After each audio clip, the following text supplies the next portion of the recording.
So my name's Venerable Canda, and I've been a Buddhist nun for about 12 years now. I came in contact with Ajahn Brahm's teachings while I was still practicing in Burma, and I wasn't really listening to many Western monks' teachings at that time, but when I heard these teachings it felt very profound and very relevant to where I was at in my practice at that time. And I had a very strong feeling to leave Burma and find Ajahn Brahm to take personal guidance from him. And at that time I didn't know that he was supporting bhikkhunis. I wasn't fully ordained at that point, but when I heard that he was supporting the full ordination of women in the Theravada tradition, I got very inspired. Because I think when you ordain as a non, it's a full ordination from the heart, but often the opportunity to actually take the ordination officially is not there. So when I realised that was available, I was really excited and went to Perth and stayed in Perth for about 4 or 5 years. And then in 2015, Ajahn Brahm and I discussed the possibility of starting a place in England for fully ordained women, so to give them the opportunity here to practice the way the Buddha intended. How would you remain optimistic and faithful in such a chaotic world? The world has always been chaotic, so you do have a choice. If you look at the future, which is where fear or positivity live, is you have the choice. Either you can look in the future with a positive mind, and that's called hope, or you can look in the future with a negative mind, which is called worry. And so your choice there, and you'll notice that if you regard the future with the possibilities of hope, then you encourage a positive outcome. If you look at the future with a negative mind, you're actually making more negativity in the future. There's one of the ancient laws which transcends all religions, called Murphy's Law. If it can go wrong, it will go wrong. But it doesn't really go wrong. It just gives you a different challenge in life. So the outside world, whatever happens, death, sickness, Brexit, Trump, or whatever happens in life, it's just how you make use of it. How you take those opportunities which change gives you, rather than be afraid of change. And will it be any different from the female perspective? The same question? It's a really interesting question. I actually agree with Ajahn Brahm, and I remember, I think last year we did a talk in one of the venues in London, same place we were last night in the Kagyu Somyezon, and it was called something like Making Peace with Uncertainty. And it kind of turned into more than just making peace, but actually embracing uncertainty. And I think it's when we kind of move into areas that are unknown or are a little bit scary that we have to kind of find our resources within ourselves. So with my project, for example, I would have never decided to do this of my own accord, but because there's an opportunity, I'm sort of stepping into the unknown every day, and it brings out a certain amount of curiosity, having to find inspiration. So it's very helpful, I think, to actually embrace that uncertainty. What would you say to people like this that use religious beliefs to as a pretext to violence? What would you say to them? Is that you don't change the world for the better through violence. Just make it worse. Because when you use violence against one person, it hurts so many people. It's not just the person you kill, it's all their relations, all their friends, all the people who care for them. It also hurts you. And it shames your family and friends. Violence is never a solution. And that's something we should learn.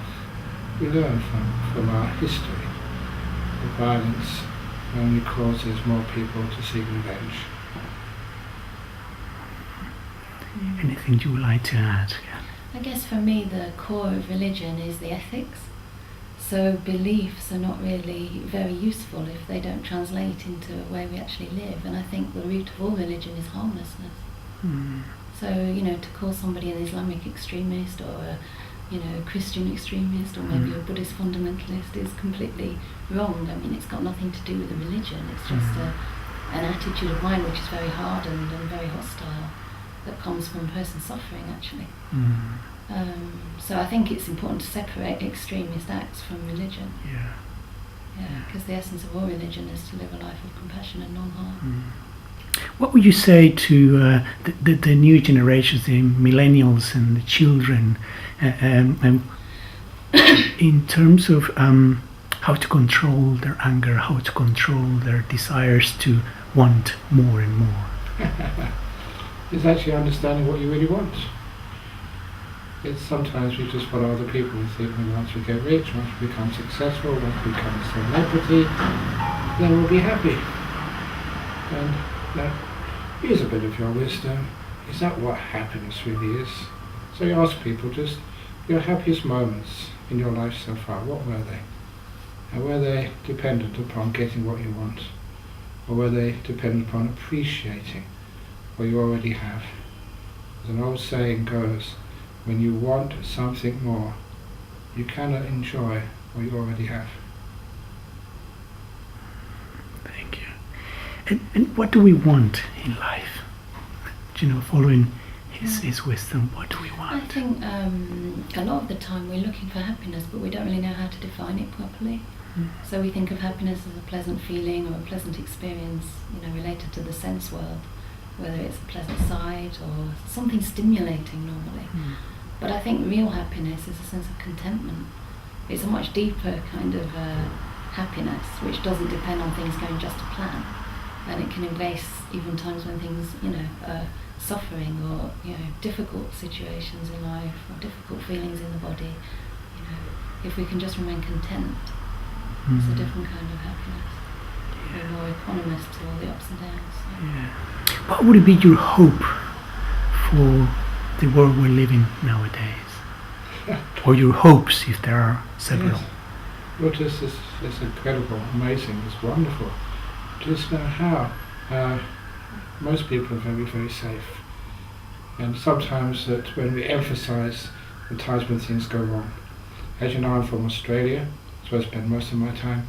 And recently there was much concern, not about terrorist Islamic extremists, but shark extremists who go eating young men and young women in the surf.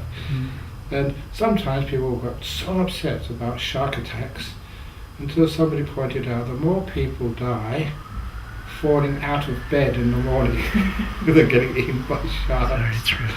So we should stop people sleeping at night time by the same ideas. Yes, there are some accidents which happen in life, unfortunate occurrences, shark attacks, terrorist attacks, plane crashes. This is part of our life. So we say we embrace it, we don't over-exaggerate. And sometimes hope is moving our world's negativity closer to reality. We're so negative, far too negative. So hope is just pushing it a little bit further with a positive attitude towards the future. And that encourages people to keep working their butts off to make a good world, instead of feeling, oh, this is terrible, this is hopeless, it will never work.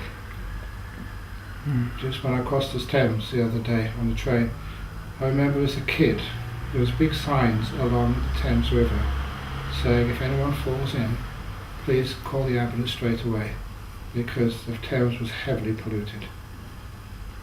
And people thought there's no way of solving that, but the government did. And now it's a very clean river. Those fish have come back into the river. So there's always hope. If one gives up, then it's only disaster. Thank you. Do we need to shield our worry and our fear? Is that necessary? What do we have to do to shield it? I think sometimes these kind of emotions lead to an automatic response to want to close up, because the very nature of fear is a kind of contracted sense of tension, that causes us to go inside ourselves, and in a way it's the precise opposite movement that's needed. I think we need to open up and perhaps share some of those fears with others. I think you can gain great strength through vulnerability. People often think vulnerability is a kind of weak state, but I think it's really powerful. And I know for myself, there's been times in my life when I felt very ill at ease or not really welcome in a place, and I felt very vulnerable. And eventually I just decided to be really honest about that and turn up in the morning, you know, if sometimes I was trembling or sometimes I felt kind of afraid of meeting people, I'd just say, yeah, I'm feeling a bit vulnerable today. And it was amazing. It gave other people permission to feel their own vulnerability too. So I think actually, obviously you need to function in life, but I think we can be a little bit more honest and learn to soften around those emotions. It actually gives others the gift as well, to feel their own feelings.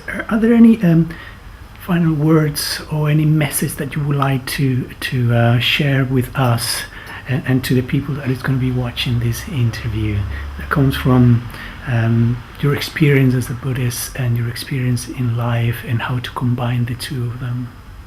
It's a very challenging message.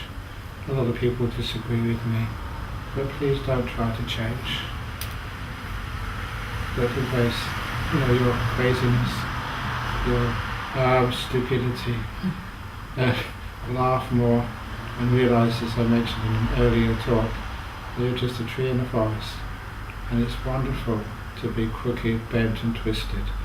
Otherwise, if all the trees in the forest were straight, it would be the most boring, unnatural, plastic forest in the whole world. So, just stop trying to improve. Great, thank you so much. What would be your final thoughts?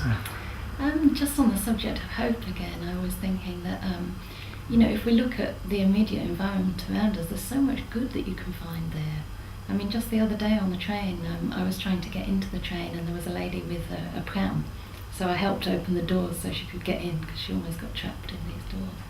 And then I stepped back and stood on this woman's foot. And we were both like apologising and we held hands and we had the most loving, tender kind of exchange. Then we were on the train again and she was like, you sit down. And I was like, no, you sit down. And another guy said, no, you have the seat. And I think these kind of incidences are all around us, and we can create them as well. So hope is also about what we put in. It's not only what's happening outside, but we can be a part in that. We can be a part in creating the kind of place we want to live in. So I think don't underestimate small acts of kindness. Yeah, so I mentioned in the beginning that I took the full ordination in Perth to practice as a bhikkhuni. And this is the system of training laid out by the Buddha sort of 2,600 years ago. And until now that's not really been available to women in this tradition, although it's been preserved in the Mahayana tradition. So in a way we're all one because the Vinaya is the same. And just recently we've been working with this for about 3 years to start a small place in England for women to come and stay and to train if they want to live this lifestyle, because it's a lifestyle of simplicity and a lifestyle where you're in a community which consciously tries to live kindly and tries to take care of oneself and others around us. And so just recently we actually signed a lease for a 3-bedroom property in Oxford. And eventually it's going to be a bigger property, but this is the first quite pivotal step, so we're very excited about that. And we hope that this is going to bring people together to practice and to support each other in their practice. So that's the main purpose of it, because I think we need more places which are safe and where we can really learn about our mind and how to work with our mind and develop a kind of happiness that's not dependent on the external situation. Yeah. Okay. Oh, thank you very much. Thank you. Very good.